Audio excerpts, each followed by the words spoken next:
وہ لہراتا نظر آتا ہے حزب اللہ کا جھنڈا۔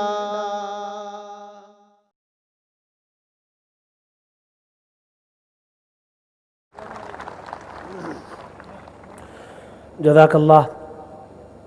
اس وقت ہمارا اجلاس ایک نئی کروٹ لینے جا رہا ہے۔ لاکھوں کی تعداد پر مشتمل یہ اجلاس اس وقت بہت سنجیدہ ہونے کی ضرورت ہے، اس لیے کہ پوری دنیا کی سیاست پر عموماً اور ملک کی سیاست پر خصوصاً بہت گہری نظر رکھنے والے جمعیت علماء ہند کے قائد اور اس تنظیم کے روح رواں، جن کی فکروں نے ملک کے اندر برادران وطن کی ذہنیت کے رخ کو موڑ دیا، ان کی سوچ کو اعتدال پر لایا۔ میری مراد حضرت مولانا سید محمود اسعد مدنی دامت برکاتہم سے ہے۔ آپ حضرات سنجیدگی سے، پورے وقار سے آپ کے خطاب کو سماعت فرمائیں۔ انشاءاللہ ہمارے تمام موجودہ مسائل پر کھل کر کے بات آئے گی۔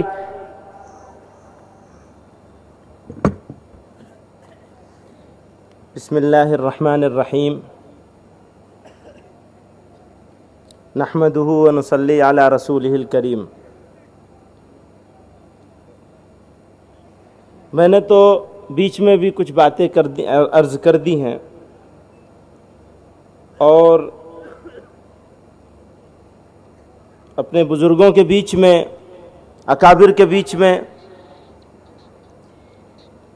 کچھ کہنا میرے لیے بہت مشکل ہے۔ ایک تو دوستوں نے یہ ظلم کر رہے ہیں میرے اوپر کہ کہیں قائد ملت، کہیں قائد جمعیت۔ تو ابھی ہمارے ایک دوست نے بہت اچھی بات کہی اور میں اس سے بہت خوش ہوں۔ ہمارے ایک دوست ہیں مولانا نیاز احمد فاروقی صاحب، بہت سچ بات کہی ہے اور وہ میرے اوپر بالکل صادق تھے۔ انہوں نے کہا سبب ذلت، بھائی ہمارا حال تو یہی ہے، ہمارا حال یہ ہے۔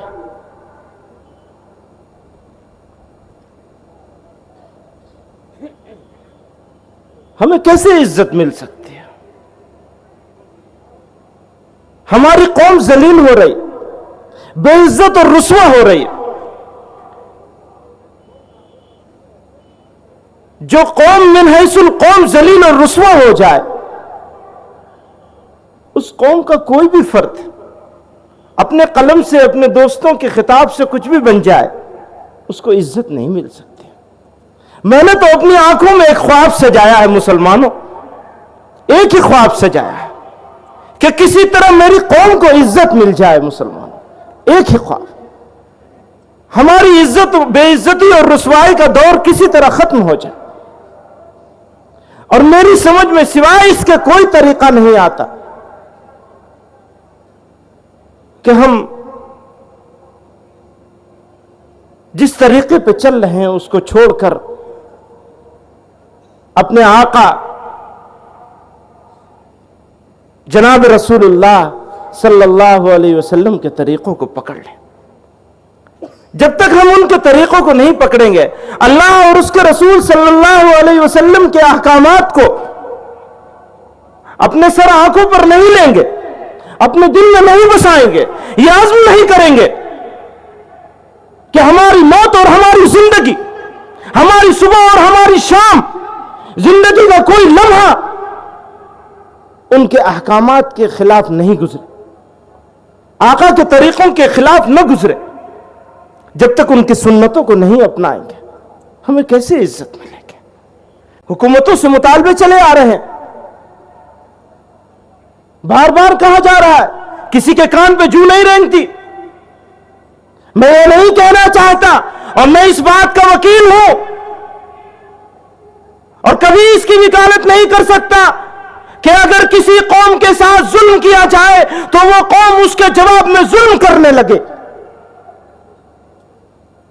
اور اسلام تو کبھی بھی ظلم کے جواب میں بھی ظلم کی اجازت نہیں دیتا ہے، تو ہم اس کے وکیل نہیں ہو سکتے۔ لیکن دنیا میں بسنے والے لوگوں کو جن کے ہاتھ میں انصاف کی ترازو ہے، ان کو اس بات کو سمجھنا ہوگا کہ زبانی بیان بازی سے اب کچھ کام چلنے والا نہیں ہے۔ اگر عملی اقدام نہیں کیے جائیں گے، اگر لوگوں کو انصاف نہیں دیا جائے گا، تو لوگوں کو غلط راستے پہ چلنے سے روکنا مشکل ہو جائے گا۔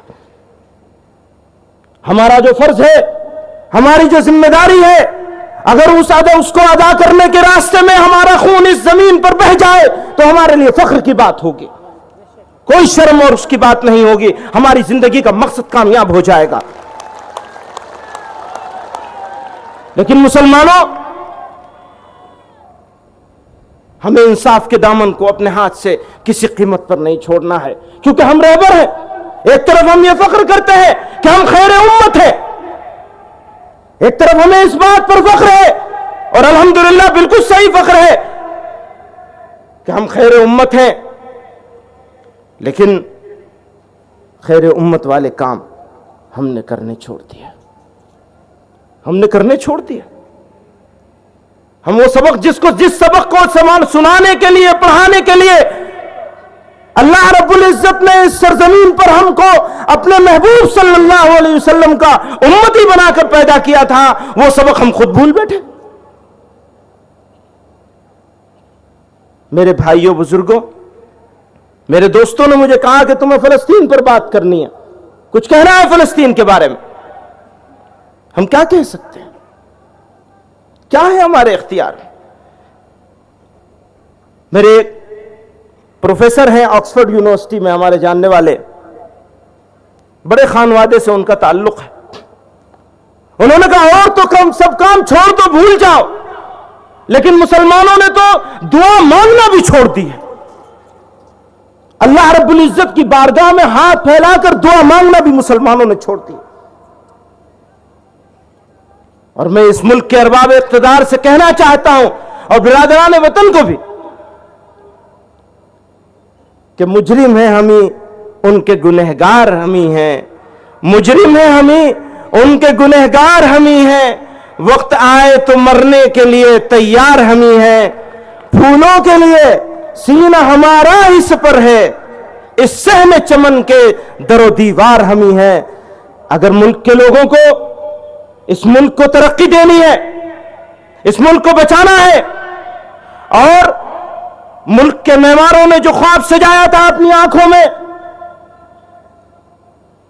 وہ کیا خواب تھا؟ ملک ترقی کرے گا، لوگوں کو انصاف ملے گا۔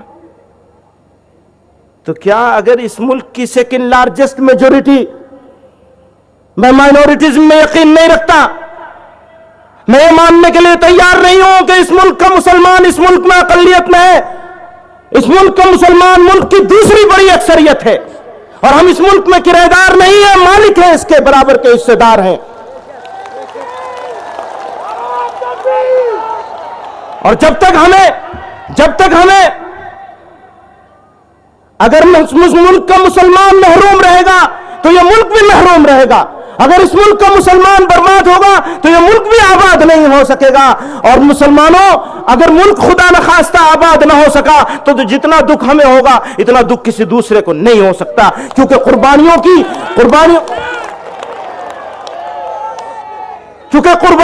ایک بڑی تاریخ ہے، قربانیوں کی ایک بڑی تاریخ ہے، ایک لامتناہی سلسلہ ہے۔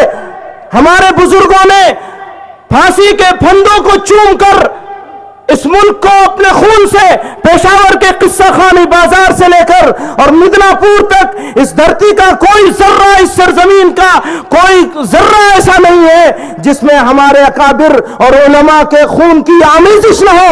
اس سنہری تاریخ کو مسلمانوں ہمیں بھولنا نہیں ہے، ہمیں اس ملک میں کرایہ داروں کے ساتھ، کرایہ داروں کے طریقے سے نہیں رہنا ہے، اس ملک کی حفاظت کرنی ہے، ہمارا فرض ہے، اور اپنا حصہ بھی لینا ہے۔ میرے بھائیوں، بزرگوں، جھک جانے کی عادت ہے۔ مشہور جو ایک قافلے اہل جنوں ہیں، مشہور جو ایک قافلے اہل جنوں ہیں، اس قافلے کے قافلہ سالار ہمیں ہیں۔ جھک جانے کی عادت ہے یہ بات اور ہے، ورنہ ملنسار ہیں ہم لوگ، انکساری ہے ہمارے اندر. ہاں یہی ہمارا سب سے بڑا سرمایہ ہے، ملنساری، انکساری، تواضع، یہ ہمارا سرمایہ ہے. تو جھک جانے کی عادت ہے یہ بات اور ہے، ورنہ کھچ جائیں تو پھر وقت کی تلوار ہم ہی ہیں. وآخر دعوانا